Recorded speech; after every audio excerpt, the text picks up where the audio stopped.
때부터 이름 때문에 놀림을 많이 받으며 살아왔습니다. 성실이라는 이 이름이 여자 이름이라는 것은 둘째치고 성실한 이름 때문에 우리 많은 아이들이 늘 제게 놀리곤 하였습니다. 사람들이 제가 조금만 잘못된 행동을 하면은 제게 늘 이렇게 말하였습니다. 이름값을 못하네 이렇게 말하면서 불성실이라고 부르기 시작하였습니다. 그래서 초등학교 때부터 별명이 불성실이었습니다. 조금 있으니까는 아이들이 안성실이라고 성을 바꿔서 부르기도 하였습니다. 그러다가 또 마음에 안 드는 아이들은 성실을 뒤집어가지고 실성이라고 부르는 아이도 있었습니다. 초등학교를 졸업하고 중학교에 갔는데 별명이 똑같았습니다. 초, 중, 고, 대 다 똑같았습니다. 심지어 합동신학대학원에 입학해서 이제 전도사님들은 좀 다르게 부르겠지 이렇게 생각했는데 입학한 지 일주일 만에 한 전도사님이 제게 어이 불성실 이렇게 이제 친근감 있게 부르는 걸 보고 모든 사람이 다 똑같구나 하는 것을 알게 되었습니다. 그래서 제가 늘 마음의 부담이 이름 때문에 있었습니다. 늘 성실하게 살아야지 조금이나마 흩게 살면은 이름값을 못한다라고 늘 비판을 받았기 때문에 이름 때문에 부담이 많았습니다. 저는 이 아브라함의 이름을 볼 때마다 아브라함도 아마 저와 비슷한 괴로움을 가지고 있지 않았을까라는 생각을 해보게 됩니다. 이러한 생각의 근거는 아브라함의 이름의 뜻이 많은 사람들의 아버지이기 때문입니다. 우리가 알다시피 아브라함은 창세기 13장 2절이 보여주는 것처럼 고대 근동의 부자였습니다. 가나안 땅은 당시에 고대 시대에 남쪽에 있는 애국과 북쪽에 있는 땅들을 이어주는 교통의 요충지였습니다. 아마 수많은 사람들이 아브라함의 집 근처를 오고 가며 지나갔을 겁니다. 그때마다 아브라함이 소유하고 있는 우물에 머물러서 아브라함에게 아마 이렇게 물었을 겁니다. 당신의 이름이 뭡니까? 아브라함입니다. 그럼 아브라함 이름의 뜻이 뭡니까? 많은 사람들의 아버지입니다라고 대답했을 겁니다. 그때마다 아브라함에게 그 사람들이 뭐라 물었겠습니까? 그러면 당신은 자녀를 몇 명이나 두고 있습니까? 라고 물었을 것입니다. 그때 아브라함이 어떻게 대답할 수밖에 없습니까? 저는 자녀가 한 명뿐입니다 라고 대답할 수밖에 없습니다. 이 한 명의 자녀도 13년 전에 태어난 이스마엘입니다. 아브라함의 이름의 뜻은 많은 사람들의 아버지지만은 실제로 아브라함은 자녀가 한 명밖에 없었습니다. 그 자녀도 사레의 몸에서 난 것이 아니라 여종 하갈의 몸에서 나온 자녀였습니다. 아마 아브라함은 자신의 이름이 불려질 때마다 괴로울 수밖에 없었을 겁니다. 이름이 많은 사람들의 아버지인데 자식은 단 한 명밖에 없고 그것도 여종에서 낳은 자식 한 명밖에 없습니다. 여러분 이름이 많은 사람의 아버지인데 자식이 한 명밖에 없는 것보다 더 우스꽝스러운 일이 어디에 있겠습니까? 아마도 아브라함은 자신의 이름이 다른 사람에 의해 불리워질 때마다 너로 하여금 큰 민족을 이루게 하시리라는 그 하나님의 약속의 말씀이 떠올랐을 겁니다. 그리고는 그 마음속에 이렇게 생각했을 겁니다. 도대체 하나님의 약속은 언제 이루어지는가? 이렇게 생각할 수밖에 없지 않습니까? 우리가 지난주에 살펴본 창세기 16장에서 지금 창세기 17장까지 13년의 시간이 지났다라고 성경은 말씀하고 있습니다. 이 13년 동안 아브라함은 약속을 신실하게 믿고 살았을까요? 아니면 약속을 온전히 믿지 못하고 의심하며 살았을까요? 여러분 한번 생각해 보시기 바랍니다. 궁금하지 않습니까? 아브라함은 어떻게 살았을까요? 정답은 아브라함은 약속을 온전히 믿지 못하고 살았습니다. 그래서 13년간 하나님께서 계시의 말씀을 주지 않으신 겁니다. 그 근거가 어디 있는가? 그 근거가 바로 17장 1절에 두 가지로 나타나고 있습니다. 우리 이미 한번 읽었지만은 17장 1절 말씀을 다시 한번 읽겠습니다. 네, 시작. 아브라함이 99세 때 여호와께서 아브라함에게 나타나서 그에게 이르시되 나는 전능한 하나님이라 너는 내 앞에서 행하여 완전하라.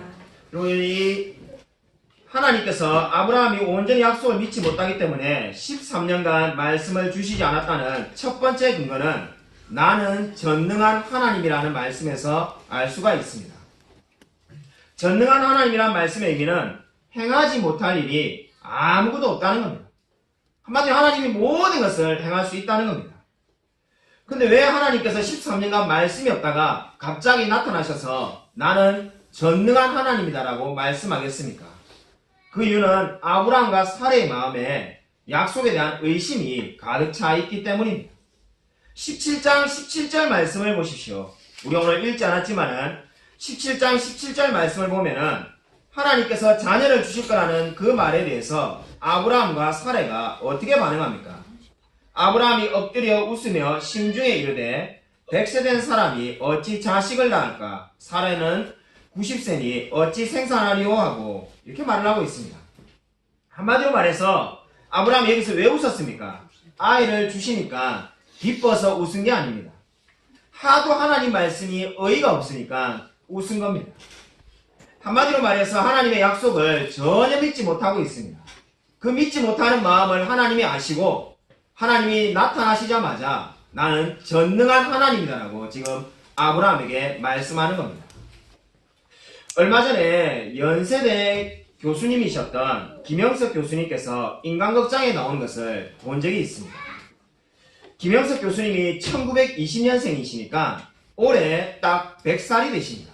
아브라함과 똑같습니다. 근데 그 100세 연세에도 아마 방송을 보신 분은 알겠지만은 저보다 더 건강하신 것처럼 보이는데 저는 수영도 못하는데 매일 수영도 하시고 식사도 잘하시고 강의도 전국 곳곳에 있는 교회에 나가서 강의하는 모습을 방송에서 보았습니다. 그래서 그분이 100세까지 살고 계신 것도 부러웠지만은 더 놀라운 것은 너무나 건강하다는 것에 놀랐습니다. 그러나 아무리 그분이 건강하지만은 그 김영석 교수님이 만약에 방송에서 제가 이제 올해 자식을 낳겠습니다 라고 말했다면은 아마 저와 여러분이 다 비웃었을 겁니다. 마찬가지입니다. 지금 이 100세가 돼가는 이 아브라함에게 하나님이 자식을 주시겠다라고 말씀합니다. 그걸 도대체 어떻게 믿을 수가 있겠습니까? 더 아브라함이 믿기 힘든 이유는 무엇입니까? 너로 하여금 큰 민족을 이루겠다는 그 약속을 처음 받았을 때가 아브라함이 75세였습니다. 근데 지금 25년간 약속이 이루어지지 않고 있습니다. 그때보다 더 늙고 더 아브라함은 나약해져 있습니다. 근데 그때도 이루어지지 않은 약속이 어떻게 지금 이루어질 수 있겠습니까? 근데 하나님은 그 의심하는 아브라함과 사라에게 지금 어떻게 말씀합니까? 나는 전능한 하나님이다라고 말씀하고 있습니다. 여러분 1절에 나오는 전능하시라는 단어에 다시 한번 주목해 보십시오. 전능하시라는 이 단어는 히브리어 원어를 보면은 샤드입니다. 샤드는 여성의 가슴을 의미합니다. 어떻게 이 여성의 가슴이 전능하신 하나님이 되었을까? 한마디로 말해서 하나님께서 필요한 모든 것을 다 공급해 주신다는 의미가 되겠습니다. 아이는 엄마의 젖을 먹어야만 필요한 양분을 다 섭취할 수 있는 것처럼 지금 하나님께서 어떻게 말씀하는 겁니까? 아브라함 너는 너의 필요한 모든 것을 다 나 하나님을 통해서 얻어야만 된다라고 말씀하는 겁니다. 너는 그러한 존재이기 때문에 내가 자녀를 준다는 말씀을 반드시 믿으라고 말씀하고 있습니다. 여러분 오늘 성경은 아브라함에게 진정으로 전능하신 하나님을 믿어야 된다라고 말씀하고 있습니다. 두 번째로 아브라함과 사레가 하나님의 약속을 온전히 믿지 못했다는 그 근거는 바로 너는 내 앞에서 완전하라는 말씀이 되겠습니다. 여러분 지금 성경 말씀을 보면은 너는 내 앞에서 완전하라고 말씀하고 있습니다. 여러분 이 말씀을 히브리어로 직역하면은 너는 내 앞에서 깨끗이 행하라는 겁니다. 깨끗하다는 말은 바로 흠이 없다는 뜻인데 하나님께 제물을 드릴 때 사용되었던 표현입니다. 그러니까 아브라함은 지금 어떻다는 겁니까? 이때까지 완전하지 못하고 깨끗하지 못하였다는 겁니다. 구원받지 못했다는 말이 아닙니다. 그 삶 가운데 이 하나님을 의지하며 살아가는 가운데 의심과 불안한 마음이 너무나 많았다는 겁니다.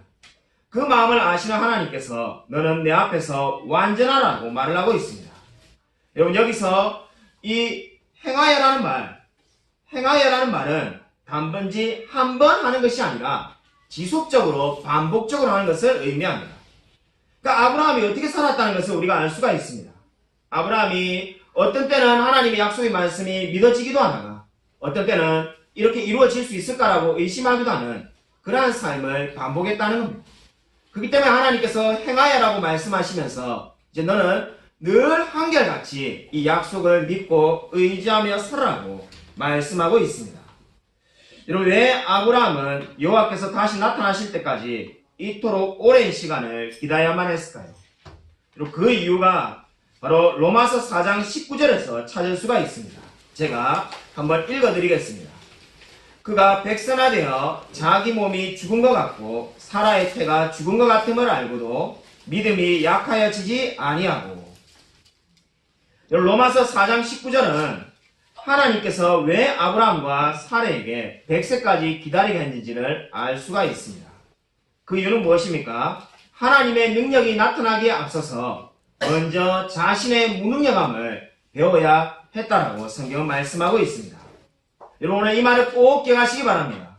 그리스도인은 하나님의 능력을 체험하기에 앞서서 먼저 자신이 얼마나 무능력한 존재인지를 깨달아야만 합니다.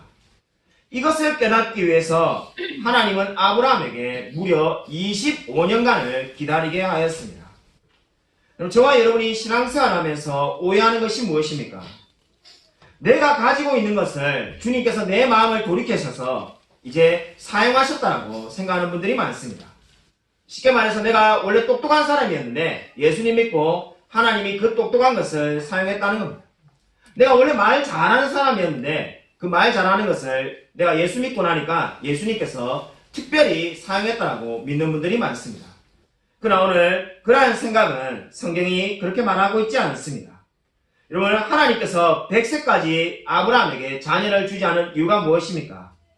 단 1%의 가능성도, 아니 0.00001%도 아브라함의 능력으로 자녀를 낳았다는 것을 믿지 않게 하기 위해서 하나님이 계속해서 기다리게 만들었습니다. 다시 말한다면 아브라함의 힘으로 된 것이 아니라 오직 하나님의 능력으로 된 것이라는 것을 알게 하기 위해서 25년이나 기다리게 한 겁니다. 여러분, 성경에 나오는 바울도 마찬가지였습니다. 우리 많은 분들은 하나님께서 바울이 바리새파였고 로마의 시민권자였고 그리고 많이 공부한 것을 하나님이 사용했다라고 생각합니다. 그러나 바울은 성경에서 어떻게 고백합니까? 내가 가지고 있는 예수를 믿기 전에 알고 있는 그 모든 것들이 배설물에 불과하다고 고백합니다. 그러므로 내가 예수를 믿고 난 다음에 내가 가지고 있는 능력을 하나님께서 사용했다라고 믿을 근거가 없습니다. 오히려 하나님은 지금 아브라함의 능력이 죽을 때까지 기다리고 있습니다. 다르게 말한다면 이제 하나님이 이 모든 약속을 이루었다는 것을 믿게 하기 위해서 아브라함에게 기다리고 또 기다리게 하는 겁니다. 저와 여러분이 기도에 대해서 하나님께 늘 기다려야 되는 이유가 무엇입니까? 내가 이 일을 이루었다는 것이 아니라 하나님이 이루셨다는 것을 확신하게 하기 위해서 저와 여러분에게 오랜 시간을 기다리게 하시는 겁니다. 여러분, 이 진리를 믿으시기 바랍니다. 아멘. 여러분, 신학자 스탠리 하워스라는 분이 있습니다. 그분은 결혼 생활이 너무 힘들어가지고 이혼을 하였습니다. 어떻게 신학교 교수가 이혼을 할 수가 있는가? 근데 그분이 이혼을 하였습니다. 그리고 솔직하게 그분이 낸 책에서 이렇게 말을 합니다. 그리스도인으로 사는 것은 정답이 없는 인생에서 사는 법을 배우는 과정이다. 저는 이 말이 참 마음에 와닿았습니다. 그리스도인으로 인생을 사는 것이 뭔가? 정답이 없는 인생에서 그 살아가는 과정을 배우는 것이 그리스도인의 삶이라는 겁니다. 여러분, 아브라함도 마찬가지입니다. 처음부터 하나님 약속을 받으려면은 25년을 기다려야 된다. 이런 것을 알지 못하였습니다. 오늘인가 어제인가 내일인가 이제 약속의 때가 왔는가 이렇게 싶을 때까지 계속 기다리고 또 기다리다 보니까 25년이라는 세월이 흐르게 되었습니다. 저와 여러분의 인생도 마찬가지입니다. 우리의 삶의 정답이 무엇인지 잘 모를 때가 너무나 많습니다. 내가 지금 직장이 없는데 직장이 언제 생길지 우리가 어떻게 알 수가 있겠습니까? 나의 경제적인 문제가 언제 해결될지 우리는 알 수가 없습니다. 그 우리의 모든 문제에 대해서 정확한 대답을 해줄 수 있는 사람은 아무도 없습니다. 하지만 이것이 그리스도인의 삶입니다. 그리스도인은 정답이 없이 사는 삶을 배우는 겁니다. 그리고 언젠가 우리는 이렇게 고백하게 될 것입니다. 내가 겪은 이 모든 고난은 바로 하나님께서 그 모든 어려움들을 다 축복하기 위해서 예배하신 과정이었다고 고백하게 될 것입니다. 그것이 바로 무엇입니까? 그리스도인은 정답이 없는 인생을 배우며 살아가는 삶입니다. 여러분, 그때까지 참고 기다리십시오. 하나님이 우리를 결코 포기하신 것이 아닙니다. 하나님이 13년 만에 아브라함에게 나타나서 나는 전능한 하나님이라고 말씀하신 것처럼 저와 여러분에게도 반드시 찾아올 줄 믿습니다. 여러분, 이 진리를 믿으시기 바랍니다. 여러분, 5절 말씀을 함께 읽겠습니다. 우리 5절 말씀 함께 읽겠습니다. 네, 시작. 이제부터는 내 이름을 아브라함이라 하지 아니하고 아브라함이라 하리니 이는 내가 너를 여러 민족의 아버지가 되게 함이니라. 아멘. 네, 솔직히 제가 아까 우리 성경 통독할 때, 그죠? 집에서 제가 한번 연습을 해봤는데, 아브라함과 아브라함. 우리 장로님이 지금 정확하게 읽으시는데, 제가 아까 막 읽을 때 아브라함 해가지고 거의 똑같이 읽어놨어요. 이게 왜냐면 말이 비슷하지 않습니까? 근데 의미도 비슷합니다. 아브라함은 많은 사람들의 아버지라고 제가 그 뜻을 시작할 때 말씀드렸습니다. 아브라함의 뜻은 뭔가? 여러 민족의 아버지입니다. 사실상 거의 비슷한 뜻입니다. 많은 사람들의 아버지나 여러 민족의 아버지나 물론 엄밀하게 따지면 조금 차이는 있지만은 거의 비슷한 뜻인데 왜 하나님이 이름을 바꾸셨을까요? 이것이 오늘 성경이 저와 여러분에게 주고자 하는 가장 중요한 영적인 교훈입니다. 우리 시작성경을 보면은 사울은 큰 자이고 바울은 작은 자이니까 이름이 두 개 있는 거 충분히 이해가 됩니다. 근데 아브라함이나 글자가 한 글자 차이인데 도대체 이게 무슨 의미가 있는가라는 생각이 들 수밖에 없습니다. 여러분, 아브라함과 아브라함의 차이는 하라는 한 글자의 차이입니다. 근데 여기서 하라는 것은 하나님의 숨소리를 의미합니다. 그러니까 저와 여러분이 숨을 쉴 때가 있지 않습니까? 이렇게 숨을 쉴 때 그 숨소리가 바로 하입니다. 그러니까 아브라함은 숨소리가 한자 덧붙여진 겁니다. 아마 여러분이 제가 이렇게 물을는지도 모릅니다. 목사님, 저는 그래도 그렇게 설명해도 무슨 차이가 있는지 도무지 모르겠습니다. 그래서 저도 예전에 창세기를 공부할 때 이게 도대체 무슨 차이가 있는가 이런 생각이 들었습니다. 실제로 제 이름을 가지고 한번 해봤습니다. 김성실 이렇게 말하는 거랑 김성실 이렇게 하는 거랑 무슨 차이가 있겠습니까? 그렇죠? 지금 이게도 동영상을 촬영하는 시대니까 다행인데 아마 이게 녹음을 하는 시대면은 방금 저 설교테이프를 듣는 아마 성도님들은 방금 저 목사님 뭘 했는가 원래는데 성도들이 웃을까 아마 이렇게 생각할 겁니다. 도대체 김성실과 김성실 이게 무슨 차이가 있는가 계속 하다 보면은 아마 여러분이 우리 목사님 예능하시려고 하나 왜 저러나 이렇게 해갖고 이게 도대체 무슨 차이가 있는가 몇 번 해봐도 아무 차이가 없습니다. 이게 도대체 무슨 의미가 있을까? 공부를 하고 또 공부를 해도 차이를 알 수가 없다는 생각이 들 때 여러분 하나님께서 깨달음을 주셨습니다. 구약에서 하나님은 여호와라고 부릅니다. 우리 여호와라고 부르는데 이 여호와라고 부르는 이름은 히브리어로 자음이 4개입니다. 우리 히브리어는 근데 원래 자음만 있고 모음이 없었습니다. 그리고 무슨 이런 언어가 다 있는가? 이런 언어가 있습니다. 자음만 있습니다. 자음만 있고 모음이 없었는데 이 성경을 1000년이 지나고 난 다음에 마소라파라에 있는 사람들이 모음을 자기들이 생각할 때 옳다고 생각하는 것들을 임의로 붙인 겁니다. 그래서 그 임의로 붙인 것들이 이제 거의 다 그래도 옳다라고 지금 대부분 학자들이 여겨지는데 그렇게 되면은 여호와라는 이름은 아마 우리 신앙서적 많이 읽은 분들은 알 겁니다. 우리 학자들은 다 야훼가 더 올바른 표현이라고 믿습니다. 야훼라는 말이 어떻게 해야 되는가? 네 단어를 한 글자 한 글자 보면은 이, 에, 아, 에 이렇게 됩니다. 이, 에, 아, 에. 그래서 그걸 붙여서 읽으면은 야훼라고 읽는 겁니다. 이, 에, 아, 에가 뭘 말하는가? 하나님의 숨소리가 되겠습니다. 그러니까 하나님의 완전한 숨소리가 바로 이, 에, 아, 에, 야훼, 여호와입니다. 그러니까 지금 아브라함에게 아브라함이라 안 하고 아브라함이라고 하를 더 붙이는 것은 뭘 더 붙인다는 겁니까? 하나님의 숨소리를 더 붙이게 된다는 겁니다. 하나님의 숨소리를 더 붙이면은 뭐가 달라지는가? 그 의미가 이제 어떻게 되겠습니까? 그냥 인간적으로 많은 사람의 아버지였던 아브라함이 이제 뭐가 된다는 겁니까? 전능하신 하나님 야훼를 더한 아브라함이 되는 겁니다.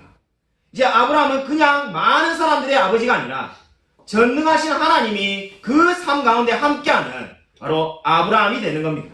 이것이 바로 오늘 성경이 저와 여러분에게 말씀하는 바입니다. 여러분, 아브라함은 이제 어떻게 된 겁니까? 하나님께서 이렇게 말씀하고 있는 겁니다. 나는 내 이름을 걸고 약속을 지키고자 한다. 너는 이제 육신의 사람이 아니라 나의 모든 숨결이 너와 함께하는 아브라함이 되었다라고 지금 말씀하고 있는 겁니다. 여러분, 저와 여러분에게 하나님께서 주신 은혜가 무엇입니까? 우리가 예수를 믿으면 뭐가 달라집니까? 그냥 지난주까지 교회 안 다니다가 이번 주부터 교회 다니는 사람이 된 게 그리스도인이 아닙니다. 그리스도인은 하나님의 숨결이 저와 여러분의 삶 가운데 함께하게 된 사람이 그리스도인입니다. 오늘 아브라함이 아브라함으로 바뀌는 것처럼 난 이제 어떠한 일이 있어도 너와 함께 하실 거라는 그 약속을 받은 사람이 그리스도인이 되겠습니다. 오늘 아브라함의 인생에 달라진 건 아무것도 없습니다. 모든 것이 똑같습니다. 그러나 아브라함이 이제 확신을 가질 수 있게 된 이유가 어디에 있습니까? 나는 이제 결코 실패할 수 없는 인생이라는 확신을 가지게 되었습니다. 그 확신은 어디서부터 나옵니까? 아브라함이 대단한 능력이 있어서 나오는 것이 아니라 하나님이 숨결을 불어넣으신 그 존재가 아브라함이라는 것을 알게 된 겁니다. 이것이 바로 저와 여러분이 받은 놀라운 은혜입니다. 여러분은 하나님이 숨결을 불어넣으셔서 만드신 인생입니다. 여러분, 인생 가운데 힘들 때가 있을 겁니다. 그때마다 이 사실을 기억하십시오. 하나님이 저와 여러분의 인생을 숨결을 불어넣으셨습니다. 아멘. 여러분, 목회를 하다 보면은 자살을 하는 분들을 간혹 만나게 됩니다. 여러분, 만나지 않고 싶지만은, 그런 분이 없으면 좋겠지만은 때때로 자살을 한 분에게 신방을 가거나 찾아가게 됩니다. 목회를 하면서 자살 시도를 한 분을 여러 번 만났습니다. 그 중에 살아난 사람이 여러 명 있었는데, 한 분은 아파트 20층에서 떨어졌는데 나무에 걸려가지고 살아난 사람을 만났고, 한 여중생은 팔목에 면도칼로 팔목을 껐는데 기적같이 살았습니다. 그 외에도 제가 자살 시도하다가 극적으로 살아난 사람 여러 명 더 만나봤습니다. 한 명도 안타깝게도 제가 뭐 엄청난 통계를 가지고 있는 건 아닙니다. 제 경험에는 내가 살아나서 감사합니다라고 말하는 사람은 한 명도 못 만나봤습니다. 물론 어찌 보면 일관성이 있는 거죠. 죽고 싶었으니까 다시 살아났는데도 왜 살았는지 모르겠다. 제가 죽었으면 좋겠습니다라고 말하는 분들만을 만났습니다. 그분들에게 제가 늘 찾아갈 때마다 말씀드리는 게 있습니다. 살아난 것이 반드시 하나님의 놀라운 섭리가 있을 거라고 제가 말씀을 드렸습니다. 여러분, 제가 그렇게 죽어가는 사람들에게, 죽고 싶어하는 분들에게 늘 해줬던 말은 하나님이 분명히 여러분의 인생 가운데 함께 하실 거라고 말씀하셨습니다. 당신은 여러분의 인생을 포기하였지만은 하나님은 결코 당신의 인생을 포기하지 않았습니다는 말을 늘 해드리곤 하였습니다. 제가 그렇게 인생의 어려운 사람들을 만날 때마다 사람이 왜 자살을 할까라는 생각을 종종 하게 됩니다. 처음엔 제가 그냥 인생이 힘들어서 자살을 하는갑다 이런 생각을 하다가 문득 어느 날 제가 러시아과 다닐 때 읽었던 도스토옙스키의 책이 생각났습니다. 러시아과의 작가 도스토옙스키는 10년간 감옥에 있으면서 깨달은 것을 죽은 자의 집이라는 책을 통해서 썼습니다. 러시아과의 작가 이 도스토옙스키가 10년간 감옥에 있다가 깨달은 것은 그 힘든 생활 가운데 어떠한 사람은 자살을 하고 어떠한 사람은 그것을 참고 견뎌내더라는 겁니다. 그 차이가 뭔가 생각을 해보았더만은 도스토옙스키는 이렇게 말을 합니다. 하나님을 믿지 않는 것은 이 넓은 우주에서 자신을 의미 없는 인생으로 버리는 것이다라고 말을 합니다. 도스토옙스키가 생각을 해보니까는 인생은 목적이 있어야 되는데 목적이 없이 살아가는 사람은 삶을 금방 포기하더라는 겁니다. 저는 이 말이 옳다고 봅니다. 저와 여러분의 인생 가운데 힘들다고 다 사람을 포기하고 자살하는 것이 아닙니다. 그렇다면은 자살하는 사람은 다 가난한 사람만 자살하고 부자들은 다 자살하지 않아야 되지 않겠습니까? 그런 것이 아닙니다. 인생에서 목적이 없이 살아가는 것만큼 괴로운 것이 없습니다. 그것이 바로 도스토옙스키가 깨닫고는 고백한 것입니다. 여러분, 오늘 성경도 저와 여러분에게 이렇게 말씀하고 있습니다. 저와 여러분은 원래 아무 의미 없는 인생이었습니다. 목적이 없이 살아가는 인생이었습니다. 그러한 인생 가운데 하나님이 무엇을 하셨습니까? 숨을 불어넣고 저와 여러분의 인생을 목적이 있게끔 가치가 있는 인생으로 바꾸어 놓은 겁니다. 혹시 우리 가운데 아직까지 하나님을 만나지 못한 자가 있습니까? 하나님을 만나십시오. 하나님이 여러분의 인생을 목적 있게 가치가 있게 변화시켜 주실 것입니다. 오늘 9절과 10절 말씀을 함께 읽으시기 바랍니다. 우리 9절과 10절 말씀 함께 읽도록 하겠습니다. 시작. 하나님이 또 아브라함에게 이르시되 그런즉 너는 내 언약을 지키고 내 후손도 대대로 지키라. 너희 중 남자는 다 할례를 받으라. 이것이 나와 너희와 너희 후손 사이에 지킬 내 언약이니라. 아멘. 여러분 창세기 17장 1절부터 8절을 보시면은 우리 1절부터 8절까지 내가 무엇을 하리라고 하나님이 무려 7번이나 말씀하였습니다. 1절부터 8절까지 다 말씀하는 내용은 하나님이 주도권을 가지고 7번이나 내가 어떠한 것을 다 하겠다라고 말씀하였습니다. 우리가 다 알다시피 7이라는 숫자는 완전수입니다. 그럼 하나님이 다 해놓으시면 이제 나는 할 것이 아무것도 없는가? 그렇지가 않습니다. 우리가 신앙생활 하다 보면은 그렇게 오해하는 분들도 가끔 있습니다. 하나님이 다 해주실 거야. 그러나 하나님이 다 해주신다고 해서 우리가 할 것이 없는 것이 아닙니다. 오늘 9절과 10절을 보시면은 하나님이 아브라함에게 명령하는 게 있습니다. 9절에 어떻게 말씀합니까? 너는 내 언약을 지키고 내 후손도 대대로 지키라. 이렇게 말씀하고 있습니다. 하나님이 다 해주시는데 왜 아브라함은 언약을 지키고 후손도 지켜야만 합니까? 여기서 우리가 꼭 기억해야 될 것이 있습니다.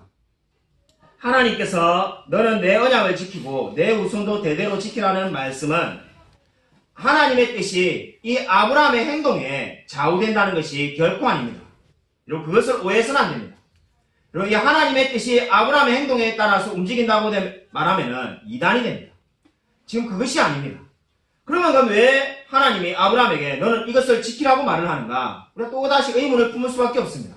어차피 하나님이 다 행하실 거면은 하나님이 다 하시면 되지 아브라함에게 너는 이것을 해라라고 명령하는 이유는 어디에 있겠습니까? 그 이유는 바로 하나님께서 마치 아브라함에게 지금 이렇게 말씀하는 겁니다. 내가 내 아들 예수 그리스도를 통해서 너와 너 자손에게 복을 주겠다. 그렇게 내가 은혜를 베풀기 때문에 이제 너는 나를 위해서 살아야 되는 삶이다라고 말씀하고 있는 겁니다. 지금 9절과 10절에서 말하는 바는 이제 아브라함의 행동에 따라서 구원을 받고 못 받고가 결정된다는 의미가 절대로 아닙니다.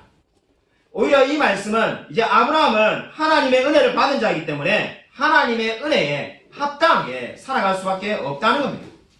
저와 여러분도 마찬가지입니다. 우리가 예수 믿고 난 다음에 오늘 주일학교 한 어린이도 제게 이렇게 질문하였습니다.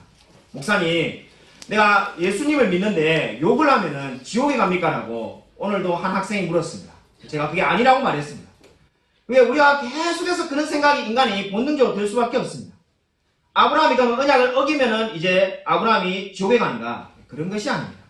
구원은 하나님의 의지로 이미 모든 것이 결정되었습니다.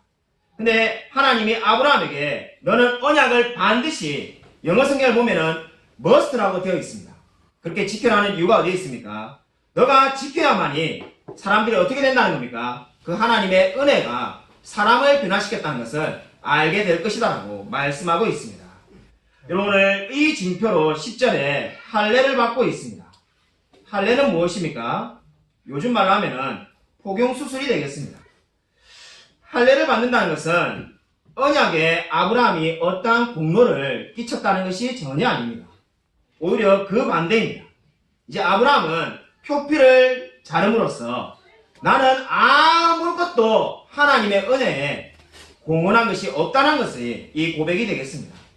그냥 쉽게 말해서 나의 노력으로 된 것이 아니라 하나님의 은혜로 되었습니다라는 고백이 바로 할례를 받는 겁니다. 여러분 한마디로 할례는 어떤 의미가 되겠습니까? 나는 남은 인생을 주님만 위해서 살겠습니다라는 것이 바로 할례의 의미가 되겠습니다. 여러분 저와 여러분도 이렇게 다짐하며 주님께 나온 적이 있지 않습니까? 나의 인생을 이제 주님을 위해 살겠습니다라고 고백한 적이 있지 않습니까? 그것이 바로 저와 여러분이 받았던 세례이고 그것이 바로 영적인 할례가 되겠습니다. 여러분 히브리서 11장 22절 말씀을 마지막으로 한번 찾아보겠습니다. 히브리서 11장 22절입니다.